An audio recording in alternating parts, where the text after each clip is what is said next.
For our guest today, we have Mr. David Newman. He is with the PEC company.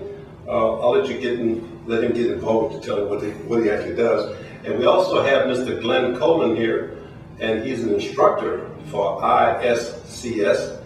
And both of them are going to let us know, or let the community know, just exactly what they do for the community. Now, one of the programs that they offer is battlefields to oil fields. So, all I can say, gentlemen, you guys got a good program here.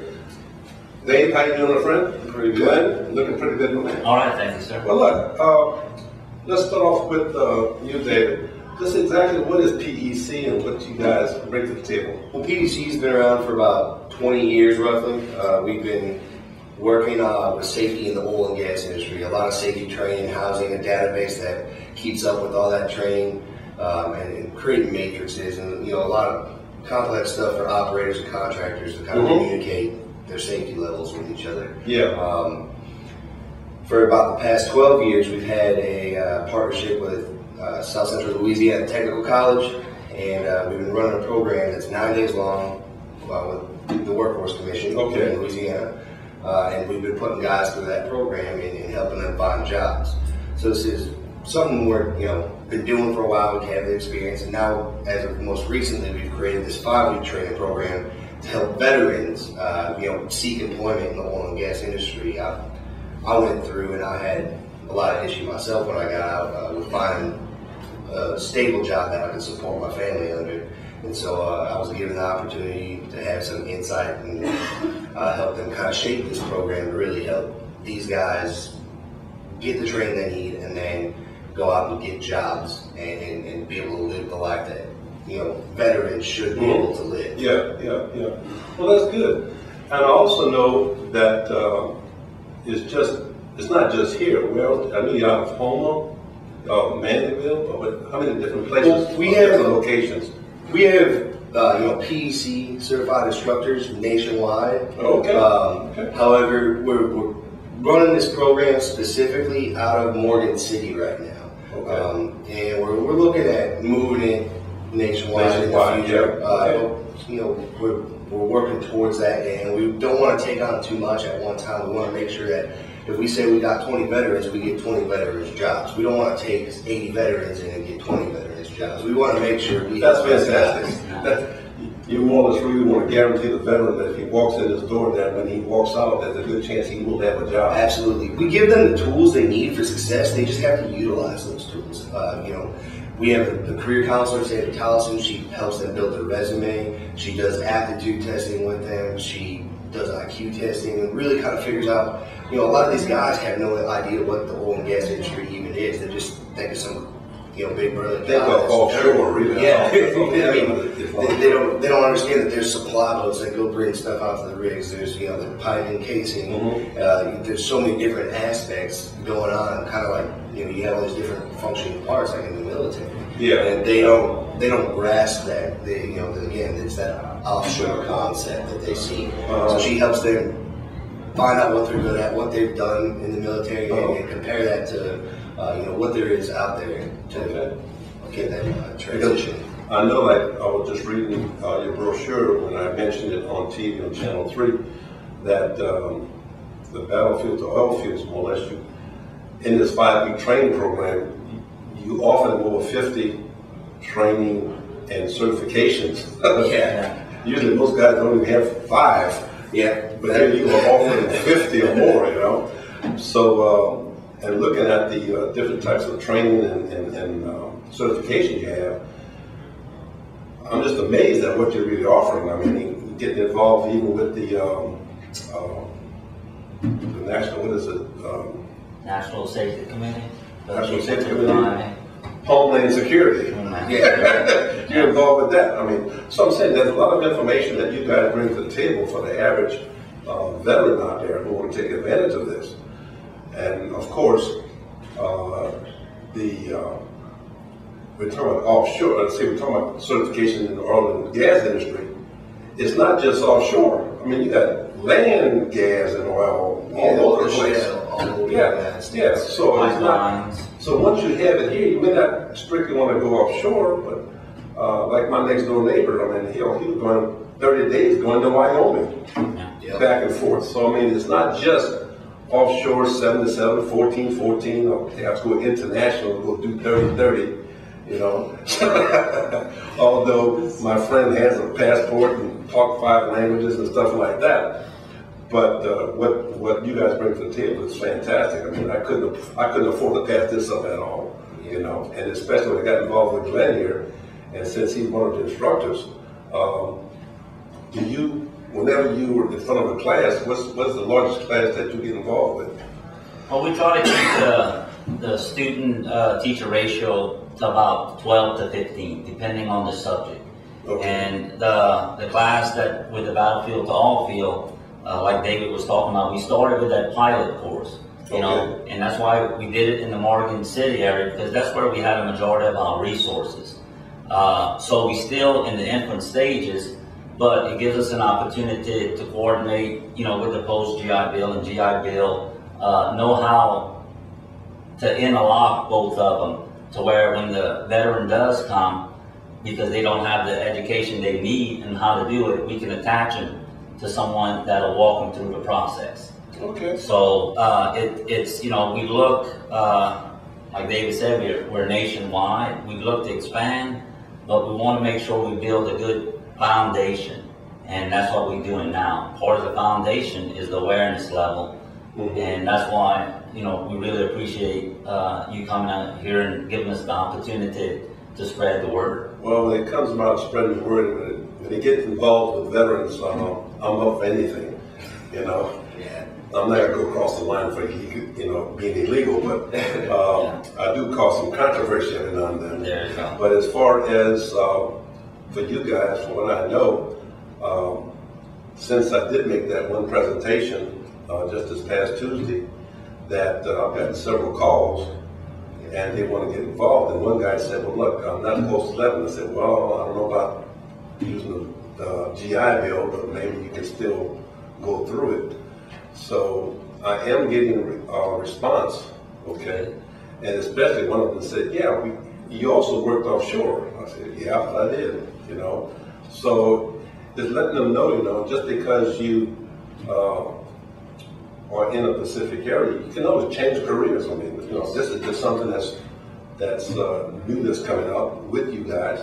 And for young veterans, the oil industry is a very good place to establish a career.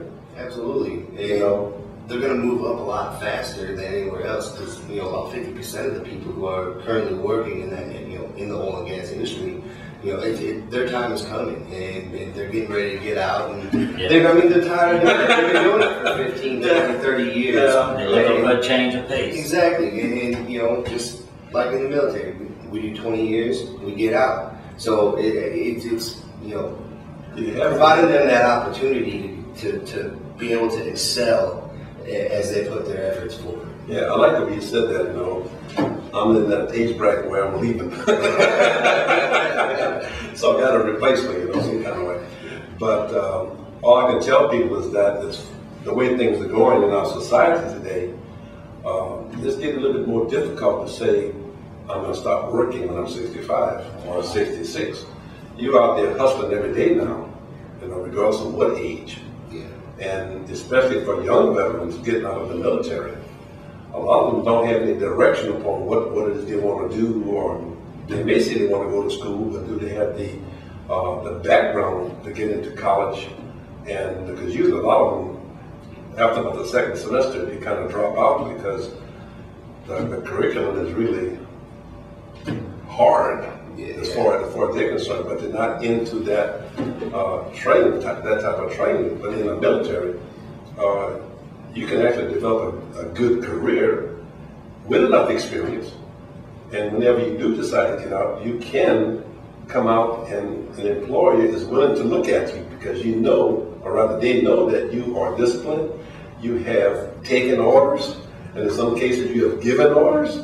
So I mean, you're much more apt to get employed with an employer, okay? But I'll tell you what though, this will end this first segment, and we'll be right back for an additional segment. Thank you.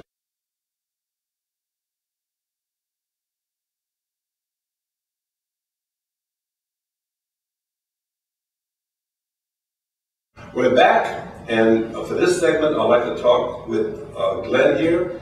He's going to share information about the various certifications and training that is offered here, and he's one of the instructors, and he's going to give some insight as how the program works as far as the classes are concerned. And take it away, Glenn. Well, thanks a lot, Greg. I'm both, I work for ISCS, which is the International Safety and Consulting Services, but also I'm a PEC instructor too. So I teach here in Lafayette all the compliance training for the oil and gas companies, but also I go down to Morgan City and assist in teaching the battlefield to all fields. And tell you the truth, I love it because it gives me back that good feeling of, you know, giving back because I was there. In 2004 when I retired from the Army, I had 3 kids in college and didn't know what jobs they had for a 20-year-old veteran from the infantry. It made it very difficult, and that's why my loyalty to PEC was they were very attracted from my background in being a veteran. Mm-hmm. Now working here in ISCS, you know, we usually have classes 5 days a week. We got a variety of training and certifications from H2S, hazmat identification, first aid, CPR, hearing conservation. There's over 50 different compliance training that we do here. A majority of my students that I get, as the days and weeks go on, I continue to get more veterans in here. And to tell you, before they even mention it, I can tell by just their participation in class who the veterans are because of their diversity level and their knowledge. And I just want to, you know, let the veterans know out there that don't think that you coming out here without the experience and knowledge you need. You have more than enough experience, the technical portions, that's why I'm here. I'm going to guide you into what you need to know to be successful out there in the oil and gas industry. Well, I'll tell you what, I know when I was working offshore, they had me doing everything. Of course, I was working for one of the major oil companies on a production rig. Mm-hmm. And since I was in charge of the entire platform, we covered one person did the whole thing, from the 3,200 horsepower compressor, gas compressor, to processing vessels, glycol units, the waste management, you name it, the sump. Yeah. You know, and also did fire watch. They may be the least of all, but I mean, it's important because being offshore is like even being on land here, is that if for some reason a fire, say for instance, does break out, you got to have a place to stand. Yes. Okay, so I learned that offshore because let's face it, you don't want to jump in the water. Not if that's the last option, you know. You're correct. But what you guys bring to the table, especially you, Glenn, I mean, you have enough knowledge here that you teach all of these courses. Yes, sir. So you got people out here that need this information and who really want to make something happen in their life, to make their life different, and might make a lifestyle change even for their family by being able to create income to where they can live. Okay, of all of these certifications, besides the Twix card, you guys assist. I know you assist with that. When you say assist, what does that mean? Assist? When they get to the training in day one, we help them apply for it, and then they, you know, I want to say it's about a 2-3 week process, yes, roughly. Yes. And so, you know, while they're in training, all that paperwork's going, and it's getting pushed, and then by the end of training, they'll either be approved or denied. And if they're approved, we pay for it. It's no cost to the veteran. We take care of that. And you know, obviously, if they're denied, then they have some other issues they have to take care of. Yeah. Because a lot of times, of course, when they're doing this, they do pull background checks because this involves homeland security too. So, yes, you know. So, but as far as I do know, to get involved with the program here, that you guys also do an assessment on them, where you check them out as well, because you just don't get into the system, get into the program. You have to go through an assessment or an interview of some nature to see if you qualify to even come in here. And especially, you have to have an honorable discharge to start with. Absolutely. Anything less than that, I don't think it's going to happen. No, otherwise they won't be eligible for the education benefits. And, and that even aside, we want to put people in the program who really want this and really are going to go out and represent the veteran body as a whole. Yeah. So, we want to help people who are going to help make a name and support their other veterans. And so when they go to a Schlumberger or a Setco, they see that they're getting quality people out of this program, and they're not having issues and the attrition rate and all that. And so we do a little bit of pre-screening. We talk with the guys. We make sure if they've had any injuries, we get their medical records and everything. So we want to make sure it's a right fit for the veteran as well as it is for the program. We want to be able to help these guys. Well, going to that extent, you are really fitting the vet to the company. and that's our goal. That's our goal, is to take care of the veteran. David and them do a fantastic job doing the initial interviews to make sure that, hey, this is what's out there for you. Here's the advantages of it. Also, they'll tell you, here's some of the sacrifices you might have to make. Yes, it's 5 weeks of training, but look what you get for it. Absolutely. Once they get in class, we're not trying to sell them a product. We're trying to build them up to be able to go out and be very efficient out there. When they go out there to the companies, that's where we look at, that's our product. We want to be proud of our product. We're not just going to bring a product that we don't think that the services can use. So when we're out there, we'll do assessments, and it's not to make them feel good. It's kind of like what veterans do. We'll tell them where they stand, where they need to go, and sometimes it's going to be that tough love and say, this is how the oil and gas industry is. So it's not like we trying to make it look pretty, and it's not reality. Well, in essence, you're getting them job ready. That's right. And that's what one of my jobs as well, to get the veteran job ready. And you guys take it one step further by giving them training and certification. Okay. Well, for myself, I try to help them with the resumes, with interview techniques and mock interviews and things of this nature, preparing them. Because a lot of the veterans and non-veterans as well doesn't realize that nowadays, because of technology, things have changed. And in changing, you have to change. If you don't change, you're gonna get left behind, or you'll be like a steamroller, get rolled right over, and then you're wondering what happened to you, okay? But for the veteran, we have a little advantage, but if we don't take advantage of it, what good is it, okay? And when I usually do some speaking engagement that I go to, I usually start off with, why do we need change? And many times it's about survival. So we need to start change, the change process, and which might mean getting rid of some old memories, habits, traditions, whatever you want to call it. And then if that actually happens, then we get involved with the possibility of freeing ourselves from past burdens, therefore looking upon the future, take advantage of the present and the future with optimism. That there's always possibilities out there. And I'm finding though that a lot of the veterans come to me, they're not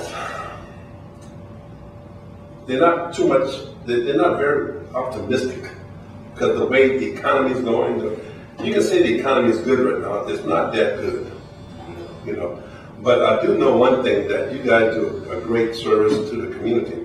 And I hate to stop this, but this would be another segment that's on the verge of ending. I want to thank David and also Glenn for being a part of the Veterans Corner.